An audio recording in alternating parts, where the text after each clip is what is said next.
नमस्कार, मैं Paritosh Sharma, vice president बड़ा बिजनेस। स्वागत है आप सभी का एक बार फिर से एवरीथिंग अबाउट एंटरप्रेन्योरशिप के एक और पावरफुल लर्निंग सेशन में। इस वीडियो में मैं आपको देने वाला हूं 4 पॉइंट्स का एक बहुत ही ज्यादा पावरफुल लीडरशिप फ्रेमवर्क।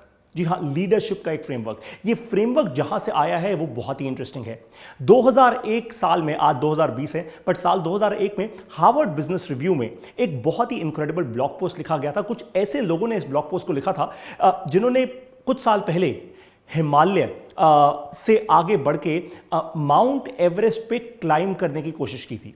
इन्होंने अपनी पूरी की पूरी क्लाइंब, कुछ लोग इसमें बहुत सक्सेसफुल रहे, कुछ लोगों ने एक्चुअली अपनी जान भी गंवा दी थी इस पूरी की पूरी एक्सपीडिशन में। इन सभी लोगों ने इस पूरी एक्सपीडिशन का लीडरशिप का लेखा जोखा निकाल के दिया है इन 4 पॉइंट्स के अंदर। बहुत आप ध्यान से सुनिएगा। तो अब मैं पहले शुरुआत करता हूं एक एग्जांपल के साथ, लीडरशिप की एग्जांपल के साथ, ताकि आप लोगों को समझ आए कि लीडरशिप जरूरी क्यों है। सबसे बड़ा एग्जाम्पल आज जो हमारे सामने है वो है हमारे अपने प्रधानमंत्री श्री नरेंद्र मोदी। अब देखिए, ये कोरोना के समय में उन्होंने लीडरशिप एक डिफरेंट तरीके की दिखाई। उन्होंने पूरे देश को डिप्रेशन में नहीं जाने दिया, उन्होंने आपसे एक्शन करवाया। आप सभी लोग अपने अपने घरों की बालकनीज में, अपने घरों की छतों में खड़े होकर आपने थालियां बजाई, आपने शोर मचाया, आपने धन्यवाद किया कोरोना वॉरियर्स का। पूरे देश भर में जागरूकता फैली, पूरे देश भर में पॉजिटिव एनर्जी फैली, एक पूरी कम्युनिटी बन गई, सभी लोग एक जैसे हो गए। और यही है सबसे ज्यादा क्रिटिकल स्किल या आउटकम लीडरशिप का। मैं आपको दूसरा एग्जांपल भी देता हूं। यह एग्जांपल है डॉक्टर विवेक बिंद्रा का। बड़ा बिजनेस में डॉक्टर विवेक बिंद्रा की जो डेजिग्नेशन है वो बहुत इंटरेस्टिंग है। वो है चीफ क्लैरिटी ऑफिसर इस कंपनी के। उनकी डेजिग्नेशन चीफ क्लैरिटी ऑफिसर इसलिए है क्योंकि डॉक्टर बिंद्रा के नीचे जो लीडरशिप टीम है ना, वो पूरी की पूरी टीम को केवल क्लैरिटी देते हैं। और उसके बाद उन्होंने लीडर्स को इस तरीके से हायर किया है, इतने अच्छे लोगों को हायर किया अपने साथ, जो खुद एक्शन लेना जानते हैं, जो खुद आगे बढ़ना जानते हैं, पर क्लैरिटी उनको डॉक्टर विवेक बिंद्रा से मिलती है। इस फ्रेमवर्क का पहला पॉइंट कि इस पूरी की पूरी ये जो माउंट एवरेस्ट पे एक्सपेडिशन गई, कुछ लोगों ने अपनी जान भी गंवाई और कुछ लोग सक्सेसफुली वापस भी आए। इस पूरी एक्सपेडिशन से क्या लीडरशिप के स्किल्स या फ्रेमवर्क निकल के आया? सबसे पहला पॉइंट है, leaders should be led by the groups needs. इसका मतलब बहुत ही आसान है। कई बार होता यह है कि लीडरशिप आने के बाद, या कोई इंसान बहुत नीचे से उठा हो और सडनली एक लीडर बन गया हो, खैर सडनली तो कोई लीडर नहीं बनता, बट मान लीजिए एक लीडर बन गया हो। कई बार ना आपका टाइटल आपके दिमाग पे चढ़ जाता है। मैं लिटरली सादी भाषा में बोल रहा हूं, और आप सोचते हैं कि जो आप कर रहे हैं या जो आप कह रहे हैं वही सही है, वही डायरेक्शन सही है, वही सही तरीका है, और उसी तरीके से एग्जीक्यूशन करना चाहिए पूरी की पूरी कंपनी को। यह बिल्कुल गलत है। एक अच्छा लीडर, एक सही लीडर, एक इफेक्टिव लीडर वही होता है जो ग्रुप की नीड्स को समझ के उसको एक्टिवेट करे, उस पर एक्शन करे। मैं इसका मतलब ये नहीं कह रहा कि आप एकदम डेमोक्रेसी बन जाएं और आप ये बोल दें कि सारे ही एक ग्रुप के अंदर लीडर हैं। मान लीजिए एक ग्रुप में 10 लोग हैं तो 10 के 10 लीडर्स हैं, ऐसा नहीं है। लीडर तो आप ही हैं।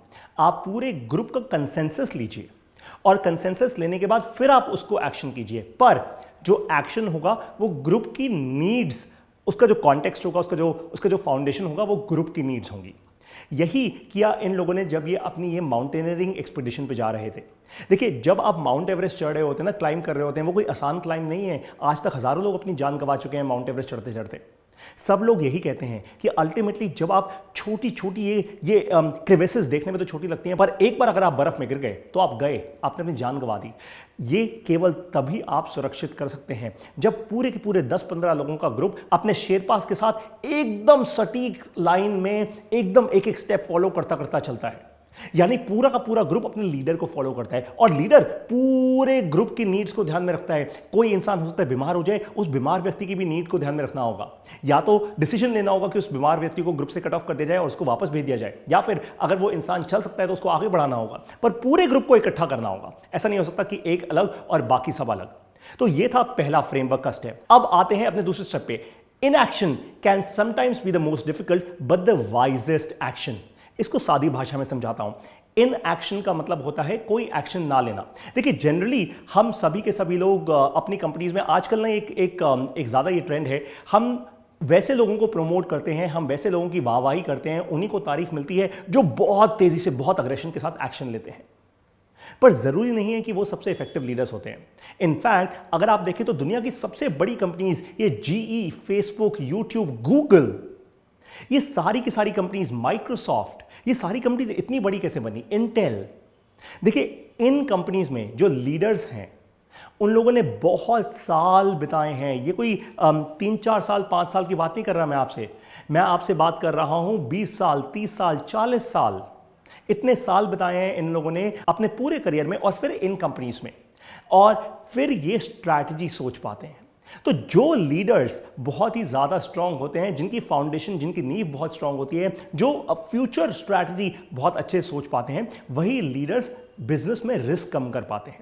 वो गलत डिसीजंस जनरली बहुत कम लेते हैं, बहुत ही कम होती है उनकी गलत डिसीजन लेने की क्षमता, या कोई भी उनका लिया हुआ डिसीजन वो अगर गलत हो जाए तो। ऐसे लीडर्स होते हैं जो परफेक्ट बैलेंस क्रिएट करते हैं इनएक्शन और एक्शन में। तो आपको हर बार ऐसे लोगों को सेलिब्रेट नहीं करना जो आए और सीधा बोलें मैं जैसे ही पिच पे आऊंगा सीधा छक्का मारूंगा, बिल्कुल भी नहीं। आपको ऐसे लीडर्स को प्रमोट करना है जो कि बैलेंस क्रिएट कर सके इनएक्शन का और एक्शन का। क्योंकि जब आप हिमालय पर्वत पर या जब आप माउंट एवरेस्ट पर क्लाइंब कर रहे हैं, अगर आप जोश में आके सीधा अपने ग्रुप से आगे भागकर ये सोच लें कि मैं एकदम समिट पे पहुंच जाऊंगा, आज बेस कैंप पर हूं और मैं अगले 3 दिन में समिट पे पहुंच जाऊंगा, तो आप नहीं पहुंचेंगे। इनफैक्ट आप कहीं नहीं पहुंचेंगे, आप वापस भी नहीं कभी पहुंचेंगे। यही एग्जैक्टली हो सकता है आपके बिजनेस के साथ भी। ऐसे लोग जो तेजी से आके एक्शन लें आपकी कंपनी में और एकदम हीरो बन जाएं या एकदम स्टार बन जाएं, जरूरी नहीं है कि वो सबसे इफेक्टिव लीडर्स हैं आपके। वो इफेक्टिव एग्जीक्यूशन के अच्छे लोग हो सकते हैं, या हो सकता है इनिशियली बहुत जान लगाएं और बाद में थक जाएं। आपको एक कंसिस्टेंट खिलाड़ी चाहिए जो चलता रहे आपके साथ आपकी जर्नी में। अब आते हैं तीसरे पॉइंट पे, if your words don't stick you haven't spoken. इसका मतलब बहुत ही आसान है कि एक लीडर सबसे ज्यादा क्रिटिकल उसके पास एक स्किल होनी चाहिए, वो है effective communication. If your words don't stick, इसका मतलब यह है कि आपने अगर कुछ बोला और आपके लोगों ने अगर आपकी बात को अनसुना कर दिया, तो भाई फिर आप किस बात के लीडर हैं? फिर तो आप लीडर हैं ही नहीं, फिर तो आप केवल टाइटल से लीडर हैं। आपको डेजिग्नेशन दे दी गई है कंपनी में और आप इसी कारण से एक लीडर हैं। क्योंकि जब तक लोग आपकी बात नहीं सुनेंगे वो एक्शन लेंगे ही नहीं, हमेशा वो इनएक्शन में ही रहेगा। आपको लगेगा एक्शन हो रहा है, पर पीछे लोग अजीब अजीब सी बातें करेंगे, वाटर कूलर कॉन्वर्सेशन हो रही होंगी आपके बारे में। और इसीलिए आपको ध्यान रखना है इस बात का कि as a leader you communicate very very strongly. तो अब आते हैं लीडरशिप फ्रेमवर्क के इस चौथे और सबसे जरूरी पॉइंट पे। इसको कहते हैं leading upwards might seem wrong when it's right. देखिए, लीडरशिप कोई डेजिग्नेशन नहीं होती। लीडरशिप एक एटीट्यूड है, स्किल है और एप्टीट्यूड है। एटीट्यूड और एप्टीट्यूड में बहुत फर्क होता है। लीडरशिप के लिए दोनों ही चाहिए। एप्टीट्यूड मैंने इसलिए बोला क्योंकि आप हो सकता है अपनी कंपनी में एक जूनियर हायरार्की में कहीं जूनियर लेवल पर हो या मिड मैनेजमेंट लेवल पर हो, पर कोई नहीं रोकता आपको। और आजकल की तो कंपनीज के वैसे ही काफी फ्लैट स्ट्रक्चर्स होते हैं, कोई नहीं रोकता आपको ये करने के लिए कि आप अपनी कंपनी के हित में, जी हां, अपनी कंपनी के लिए सही डिसीजंस लें। तो जब आपको अपने बॉसेस के पास भी जाना हो, आपको जाना चाहिए। और यही सभी के सभी लीडर्स को भी सीखना है कि आपको अपनी कंपनी का स्ट्रक्चर इस तरीके से बनाना है, अपनी हायरार्की इस तरीके से बनानी है कि अगर कोई जूनियर एम्प्लॉय या कोई मिड मैनेजमेंट का एम्प्लॉय उसके पास कुछ इंपॉर्टेंट पॉइंट है, कोई इंपॉर्टेंट थॉट है, तो वो कम्युनिकेट कर पाए अपनी टॉप हायरार्की तक। आपको एग्जैक्टली ऐसे स्ट्रक्चर क्रिएट करना है अपनी कंपनी के अंदर, ताकि जो कम्युनिकेशन फ्लो है ना आपकी कंपनी में, वो केवल किसी जगह पे किसी हायरार्की के कारण ना रुक जाए। कंपनी होनी चाहिए ओपन, पर लीडरशिप ड्रिवन। अब आपको मैं एक बोनस पॉइंट बताने वाला हूं। यह बोनस पॉइंट बहुत ही ज्यादा क्रिटिकल है। अगर आप मुझसे यह पूछें कि पारितोष जी, एक लीडर में सबसे ज्यादा क्रिटिकल कॉम्पिटेंसी क्या होनी चाहिए, यह कॉम्पिटेंसी है ओनरशिप।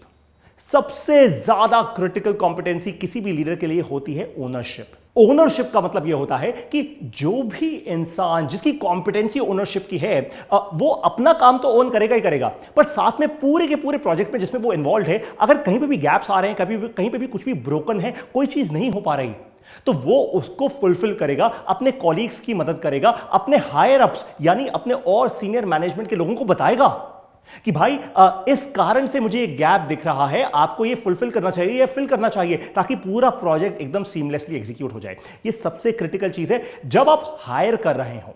अब बारी आती है इस बात की कि जब आप हायर कर रहे हो, कैसे जानेंगे कि कोई लीडर है।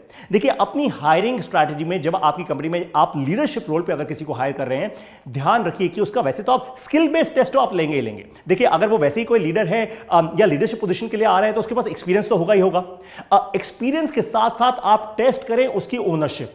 देखिए फिर उसके रिजल्ट को, देखिए कि क्या वो एंड टू एंड काम कर सकता है या नहीं कर सकता। अपना कॉन्ट्रैक्ट कुछ इस तरीके से बनाइए कि पहले 3 महीने में आप टेस्टिंग फेज रखिए और पहले 3 महीने के बाद जब चौथा महीना शुरू हो जाएगा फिर आप उसको फुल टाइम एम्प्लॉय बना लीजिए अपनी कंपनी के अंदर। यही है वो perfect execution of hiring a leader. एक और इंपॉर्टेंट पॉइंट बताता हूं, स्पेशली उन बिजनेसेस के लिए जो कि मिड साइज से अब लार्ज बिजनेसेस बन रहे हैं। यानी आप ऐसे बिजनेस हैं जिनके 100 से 200 एम्प्लॉइज है, पर अब आप 500 से 1000 एम्प्लॉइज तक जाने की कोशिश कर रहे हैं।